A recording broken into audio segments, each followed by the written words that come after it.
ഒരു വീട്ടിലെ ഏറ്റവും പ്രധാനപ്പെട്ട മുറി ഏതാണ്? തീർച്ചയായും അത് അടുക്കള തന്നെയല്ലേ.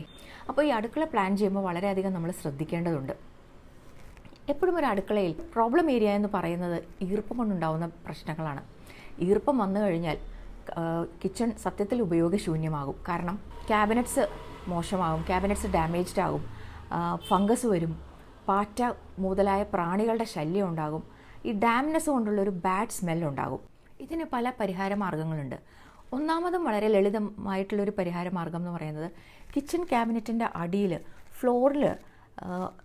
ഫ്ലോറിലും അതിൻ്റെ തൊട്ട് പുറകിലുള്ള വോളിലും, അതായത് ആ ഒരു ബോട്ടം ക്യാബിനറ്റ് വരുന്ന ഫ്ലോറും വോളും കൂടെ ചേർത്ത് നമ്മളൊന്ന് ടൈലിടുന്നത് നന്നായിരിക്കും എന്നുള്ളതാണ്.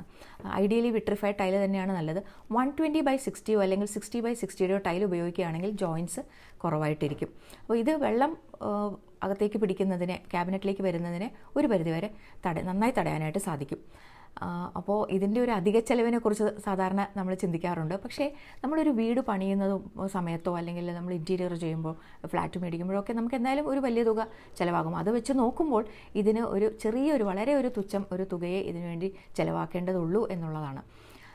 പുറത്തിടുന്ന ടൈല്, അതായത് നമ്മൾ മെയിൻ ഫ്ലോറിലിടുന്ന ടൈല്, അത്രയും കോസ്റ്റ്ലി ആയിട്ടുള്ള ടൈലൊന്നും നമ്മളിവിടെ ഉപയോഗിക്കേണ്ട ആവശ്യമില്ല. സാധാരണ ടൈല് എടുത്താൽ മതിയാകും. അതിന് ഒരു 100-120 രൂപ പെർ സ്ക്വയർ ഫീറ്റിന് നമുക്ക് മെറ്റീരിയലും പശയും ലേബറും അടക്കം ചെയ്തു തീർക്കാനായിട്ട് സാധിക്കും. ഇനി രണ്ടാമത്തെ പരിഹാരം എന്ന് പറയുന്നത്, നമ്മൾ ഗ്രാനൈറ്റ് കൗണ്ടർ ടോപ്പോ അല്ലെങ്കിൽ സ്റ്റോൺ ടോപ്പോ ഒക്കെ ഇടുമ്പോൾ തീർച്ചയായും നമുക്ക് സിങ്കിന് വേണ്ടി കട്ട് ചെയ്യണം, അടുപ്പിന് വേണ്ടി കട്ട് ചെയ്യണം. അപ്പോൾ ഇതുപോലുള്ള കട്ടിങ്ങുകളുടെ ഭാഗത്ത്, ആ കട്ടിങ് വരുന്ന എല്ലാ ഭാഗത്തും നന്നായിട്ട് തന്നെ സീൽ ചെയ്ത് പോകാനായിട്ട് ശ്രദ്ധിക്കുക. അവിടെ ഒരു വീഴ്ചയും വരാത്ത രീതിയിൽ വളരെ ഇഫക്റ്റീവായിട്ട് തന്നെ സീൽ ചെയ്യുകയാണെങ്കിൽ വെള്ളം അവിടുന്ന് താഴത്തേക്ക് ഇറങ്ങുന്നതിനെ നന്നായി തന്നെ നമുക്ക് തടയാനായിട്ട് സാധിക്കും. അതേപോലെ ഈ കൗണ്ടർ ടോപ്പും ബാക്ക് സ്പ്ലാഷ് ഡാഡോ ടൈല് വരുന്ന ആ ഒരു കോർണർ ഉണ്ടല്ലോ, അത് രണ്ടും ടച്ച് ചെയ്യുന്ന ആ ഭാഗത്ത് ഒരറ്റം മുതൽ മറ്റേ അറ്റം വരെ നന്നായി തന്നെ ഇതേപോലെ സീൽ ചെയ്ത് പോവുകയാണെങ്കിൽ അവിടെ നിന്നും വെള്ളം താഴത്തേക്ക് ഇറങ്ങുന്നതിനെ നമുക്ക് തടയാനായിട്ട് സാധിക്കും. മൂന്നാമത്തെ പരിഹാരം എന്ന് പറയുന്നത്, നമ്മൾ ടാപ്പ് ഫിക്സ് ചെയ്യുമ്പോൾ വാൾ മൗണ്ടഡ് ടാപ്പ് ഫിക്സ് ചെയ്യുകയാണെങ്കിൽ എന്തെങ്കിലും ഒരു ലീക്കേജ് കാലക്രമേണ വരികയാണെങ്കിൽ നമുക്ക് പെട്ടെന്ന് തന്നെ അത് ഐഡൻറ്റിഫൈ ചെയ്യാനായിട്ട് സാധിക്കും.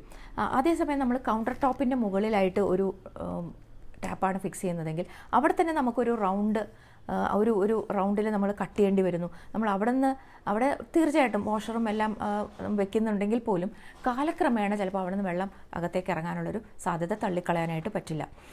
ഇനി ആ കൗണ്ടർ ടോപ്പിൻ്റെ അടിയിലേക്ക് പോകുമ്പോൾ കണക്ഷൻ ഹോസും ആംഗിൾ കോക്കും ഒക്കെ ഉണ്ട്. അപ്പോൾ ഇവിടെയൊക്കെ നമുക്ക് ലീക്കേജിനുള്ള പോയിൻറ്റുകൾ കൂടുകയാണ്. അപ്പം ലീക്കേജിനുള്ള സാധ്യതകളും പോയിൻറ്റുകൾ കൂടുന്നതനുസരിച്ചിട്ട് കൂടുതലായിട്ട് വരും. ഈ ആംഗിൾ കോക്ക് വരുന്ന ഭാഗത്ത് ക്യാബിനറ്റിൻ്റെ ബാക്ക് പാനലുമായിട്ട് ഒരു ഗ്യാപ്പ് എന്തായാലും ഉണ്ടാകും. അപ്പോൾ അവിടെ നിന്ന് പാറ്റ പോലുള്ള പ്രാണികളും വരാനായിട്ടുള്ളൊരു സാധ്യതയുണ്ട്. അപ്പം എസ്തെറ്റിക്സിനേക്കാൾ ഉപരി പ്രാക്ടിക്കാലിറ്റിയാണ് നോക്കുന്നതെങ്കിൽ ഒരു വാൾ മൗണ്ടിങ് ആയിട്ടുള്ളൊരു ടാപ്പ് കൊടുക്കുന്നതായിരിക്കും ഉചിതം. നാലാമത്തെ ഒരു പരിഹാരം എന്ന് പറയുന്നത്, എന്തായാലും സിങ്കിൻ്റെ ഭാഗത്തു നിന്നാണല്ലോ ഈർപ്പം വരുന്നത്. അപ്പോൾ ഈ സിങ്കിൻ്റെ ഭാഗം അടുക്കളയുടെ മറ്റു ഭാഗങ്ങൾ, ക്യാബിനറ്റിൻ്റെ ഭാഗങ്ങളുമായിട്ടൊന്ന് ചെറുതായിട്ടൊന്ന് ഐസൊലേറ്റ് ചെയ്ത് കൊടുക്കുകയാണെങ്കിൽ ഈ ഈർപ്പം അങ്ങോട്ട് പടരുന്നത് നമുക്ക് തടയാനായിട്ട് സാധിക്കും.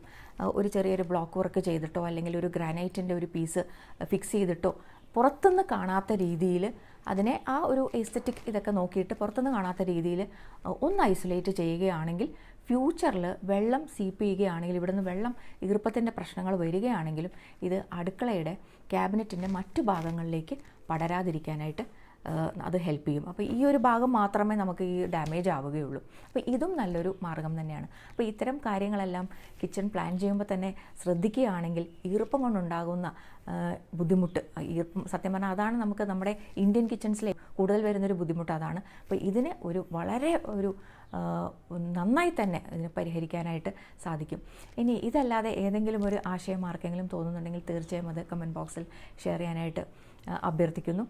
താങ്ക് യു ആൻഡ് ശുഭദിനം.